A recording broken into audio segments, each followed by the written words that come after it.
Hi, I'm Teague, and I think that rape is hilarious. When it happens to dudes, it's horrible when it happens to women. But men getting raped is hilarity. Like in the movie That's My Boy, and in Get Him to the Greek, Horrible Bosses, Wedding Crashers. And hey, I myself was violated by my 8th grade social studies teacher, Ms. Tucker. Not a pedophile, but a woman. When she molested me, I was like, score! Because I was a 13-year-old boy who totally wanted to have sex and totally had sex with an adult that I trusted. My caseworker keeps trying to convince me that it was a negative experience. Well, my current caseworker.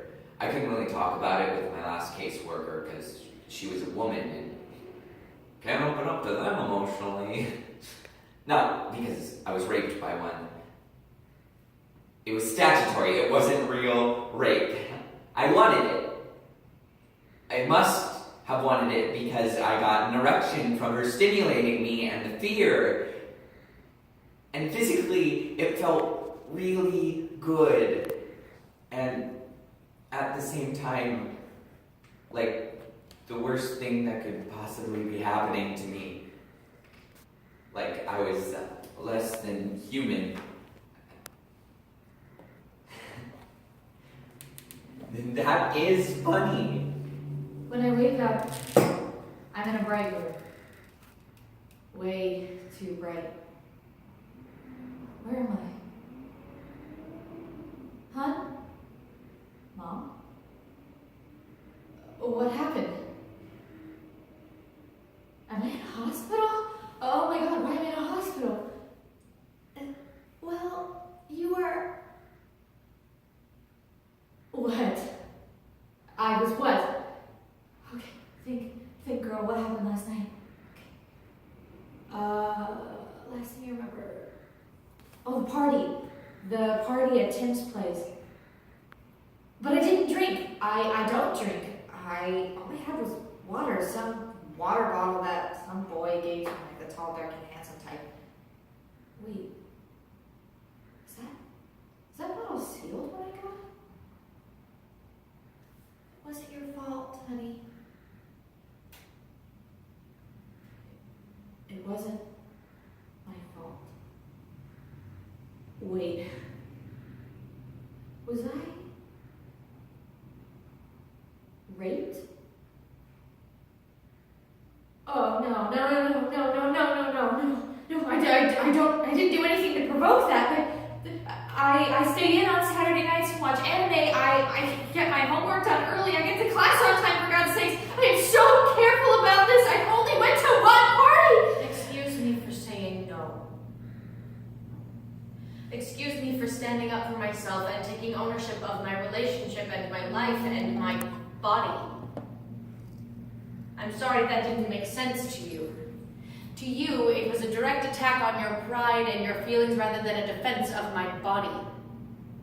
You are disillusioned with the idea that it is I who has stolen something from you. You believe wholeheartedly that I have acted to spite you, to dangle a bone in front of your face and then tear it away as if in jest of your feelings. In this, it's clear that you see me as an object, desirable and achievable goal, rather than a person.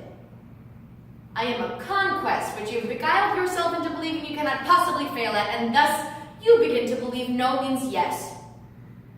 Your brain twists my words into those of affirmation, validating your quest, erasing the truth that kindness does not automatically mean romantic interest. But you believe I'm the one at fault for defending myself against your delusions. I am not sorry. I am not sorry for defending my right as not just a woman, but as a person to defend myself against unwanted advances or imposed threats. You asked me how I could make you feel as if you mattered, and then break your trust by not accepting your love and going another way, to which my response is, not every woman who is nice to you wants to be with you. Did it anger you more that I had the willingness to say no Or is it that someone finally called you out on your behavior?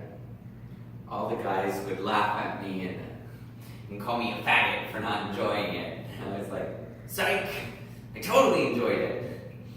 And then they high-fived me and told me that I was cool, that Miss Dover was hot, and they were jealous. It was the most popular I'd ever been in my entire life.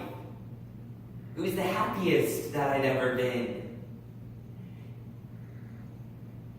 And I wasn't happy. A policeman comes in. He says he wants my side of the story. What am I supposed to tell him? I went to a party, I drank some water, and when I woke up, I was in the hospital. Well, what were you wearing? Jeans and a t-shirt. Why does that even matter? I was assaulted. Well, he was drunk. Well, I don't care. If he was the last person on the earth, he didn't have permission to touch me. Well, he said you kissed him back. Doesn't it say something that I can't even remember that part? Since you can't provide a full testimony, I'm afraid it's going to be difficult to even arrest you. What the hell are you talking about? I just woke up, was told I was assaulted, and you can't even detain the guy? My heart feels broken. A couple of my ribs are cracked. I don't even know if I'm going to be able to pick myself up in the morning, and you can't even do anything about it?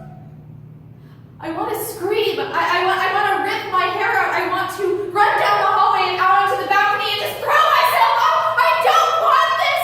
I wish that I could just take back last night and just stay inside and just never go out again. The problem is intent and impact are two totally different things. The problem is that you talk a whole lot about how unimportant I made you feel. Well, what about how insignificant you make me feel? What about that impact? What about the fear that I felt towards my friend? The skin-crawling nausea that overcomes me every time I see you because I know who you really are. The shameful guilt in knowing that our mutual friends don't see anything wrong, that you tried to take advantage of me.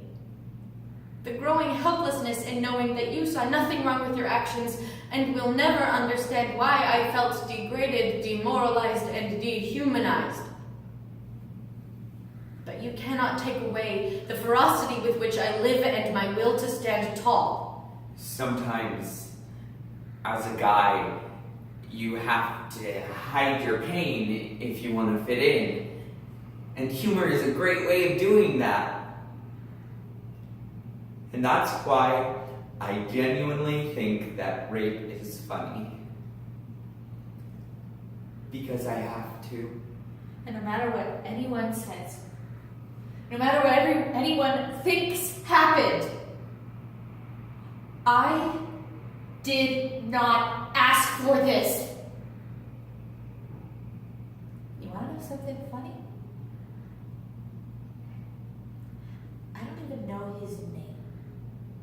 I am a woman, but I do not speak for women alone. I speak for anyone who has had their rights taken away by the hands of those with entitlement. You are not helpless. You are not alone, and you are not defeated. Fight.